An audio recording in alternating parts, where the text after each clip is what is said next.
6 अक्टूबर 2023 को जितिया व्रत है।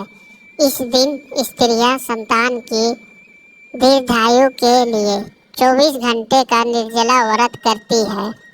मान्यता है कि ये व्रत महाभारत काल से चला आ रहा है। कहते हैं इस व्रत के प्रताप से अभिमन्यु के मृत शिशु दोबारा जीवित हो उठा था। इसे जीवित पुत्रिका व्रत भी कहते हैं। जितिया व्रत की शुरुआत आश्विन माह के कृष्ण पक्ष की सप्तमी तिथि को नहाय खाए से होती है। अगले दिन निर्जला व्रत कर तीसरे दिन पारण किया जाता है। जितिया व्रत में जीमूत वाहन की पूजा की जाती है। शास्त्रों के अनुसार जितिया व्रत कथा के बिना अधूरा माना जाता है। जितिया व्रत कथा जितिया व्रत में इस कथा का विशेष महत्व है। कथा के अनुसार गांधर्वों के एक राजकुमार थे जिनका नाम जीमूत वाहन था। जीमूत वाहन पिता की सेवा के लिए युवा काल में ही राजपाट छोड़कर वन में चले गए थे। एक दिन जंगल में उनकी मुलाकात एक नाग माता से हुई जो बड़ी दुखी थी। जीमूत वाहन के नाग माता से विलाप का कारण पूछा तो उन्होंने कहा कि नागों ने पक्षीराज गरुड़ को वचन दिया है कि प्रत्येक दिन वे एक नाग को उनके आहार के रूप में देंगे।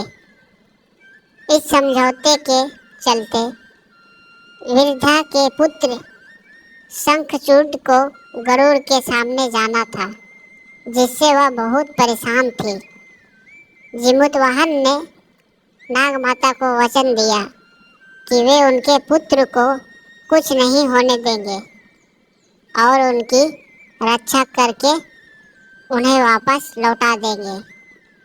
जीमूत वाहन खुद को नाग के पुत्र की जगह कपड़े में लिपटकर गरुड़ के सामने उस शिला पर जाकर लेट गए जहाँ से गरुड़ अपना आहार उठाता है।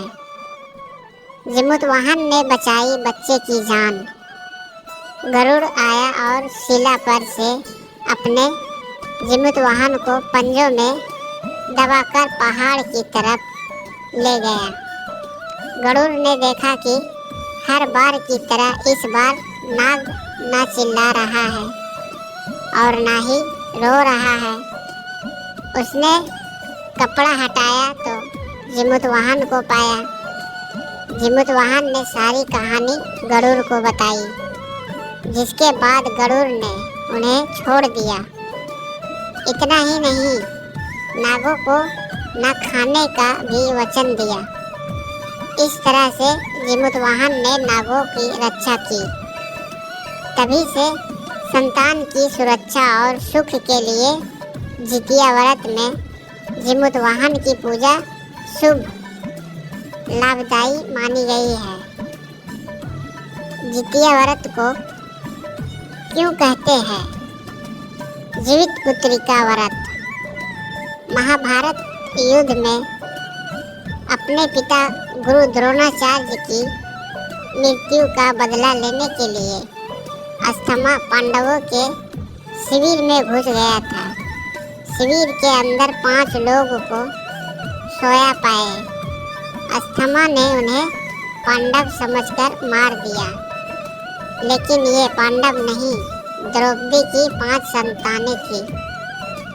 क्रोध में आकर अर्जुन ने अस्थमा को बंदी बनाकर उसकी दिव्य मानी उसके माथे से निकाल ली। ऐसे पड़ा नाम जीवित पुत्रिका। अस्थमा ने फिर से बदला लेने के लिए अभिमन्यु की पत्नी उत्तरा के गर्भ में पल रहे बच्चे को मारने का प्रयास किया और उसने ब्राह्मण शास्त्र से उत्तरा के गर्भ को नष्ट कर दिया। तब भगवान श्री कृष्ण ने उत्तरा की अजन्मी संतान को फिर से जीवित कर दिया। गर्भ में मरने के बाद जीवित होने के कारण उस बच्चे को जीवित पुत्रिका के नाम से भी जाना जाता है। इस घटना के बाद से ही संतान की लंबी उम्र के लिए जितिया का व्रत रखा जाता है। तो दोस्तों, जीवित पुत्रिका की ये थी पूरी कहानी। आप लोगों को सुनने में कैसी लगी हमें कमेंट कर ज़रूर बताएं, और हमारे चैनल पे आप नए हो तो वीडियो को लाइक करें और एक छोटा सा प्यारा सा कमेंट करें, और चैनल को ज़रूर सब्सक्राइब करें ताकि हमारे अगले आने वाले वीडियो आप तक आसानी से पहुंचे। तो दोस्तों, आप अपने रिश्तेदार और फैमिली के साथ भी ज़रूर शेयर करें। वीडियो देखने के लिए बहुत बहुत धन्यवाद। दोस्तों, ये कहानी को आप पूरा सुने, शायद आपकी इस कहानी से ज़िंदगी बदल सकती है। मेहनत का फल। एक गांव में दो मित्र नकुल और सोहन रहते थे। नकुल बहुत धार्मिक था और भगवान को बहुत मानता था, जबकि सोहन बहुत मेहनती थी। एक बार दोनों ने मिलकर 1 बीघा ज़मीन खरीदी, जिससे वह बहुत फसल उगाकर अपना घर बनाना चाहते थे। सोहन तो खेत में बहुत मेहनत करता था, लेकिन नकुल कुछ काम नहीं करता, बल्कि मंदिर में जाकर भगवान से अच्छी फसल के लिए प्रार्थना करता था। इसी तरह समय बीतता गया। कुछ समय बाद खेत की फसल पक कर तैयार हो गई, जिसको दोनों ने बाजार ले जाकर बेच दिया और उनको अच्छा पैसा मिला। घर आकर सोहन ने नकुल को कहा कि इस धन का ज़्यादा हिस्सा मुझे मिलेगा, क्योंकि मैंने खेत में ज़्यादा मेहनत की है। यह बात सुनकर नकुल बोला, नहीं, धन का तुमसे ज़्यादा हिस्सा मुझे मिलना चाहिए, क्योंकि मैंने भगवान से इसकी प्रार्थना की, तभी हमको अच्छी फसल हुई। भगवान के बिना कुछ संभव नहीं है। जब वह दोनों इस बात को आपस में नहीं सुलझा सके, तो धन के बंटवारे के लिए दोनों गांव के मुखिया के पास पहुँचे। मुखिया ने दोनों की सारी बात सुनकर उन दोनों को एक एक बोरा चावल का दिया, जिसमें कंकड़ मिले हुए थे। मुखिया ने कहा कि कल सुबह तक तुम दोनों को इसमें से चावल और कंकड़ अलग करके लाने हैं, तब मैं निर्णय करूँगा कि इस धन का ज़्यादा हिस्सा किसको मिलना चाहिए। दोनों चावल की बोरी लेकर अपने घर चले गए।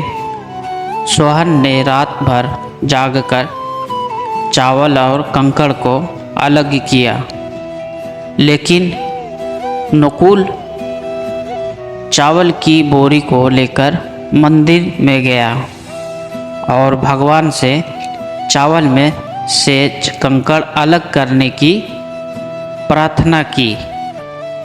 अगले दिन सुबह सोहन जितने चावल और कंकड़ अलग कर सका, उसको ले जाकर मुखिया के पास गया, जिसे देखकर मुखिया खुश हुआ।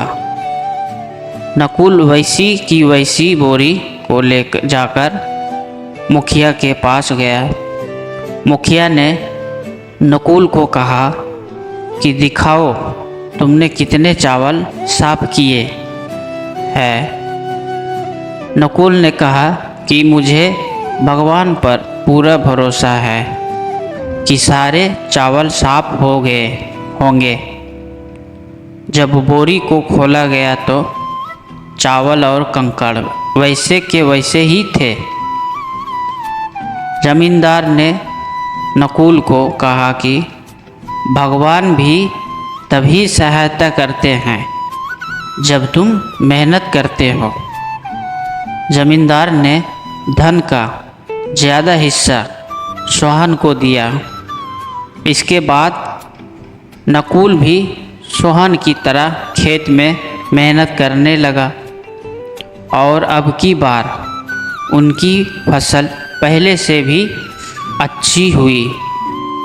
सीख इस कहानी से हमें यह सीख मिलती है कि हमें कभी भी भगवान के भरोसे नहीं बैठना चाहिए। हमें सफलता प्राप्त करने के लिए मेहनत करनी चाहिए। तो दोस्तों, आप लोगों की ये मेहनत का फल स्टोरी कैसी लगी हमें कमेंट कर ज़रूर बताएं। और आप हमारे चैनल पे नए हो तो चैनल को सब्सक्राइब करके ज़रूर रखें।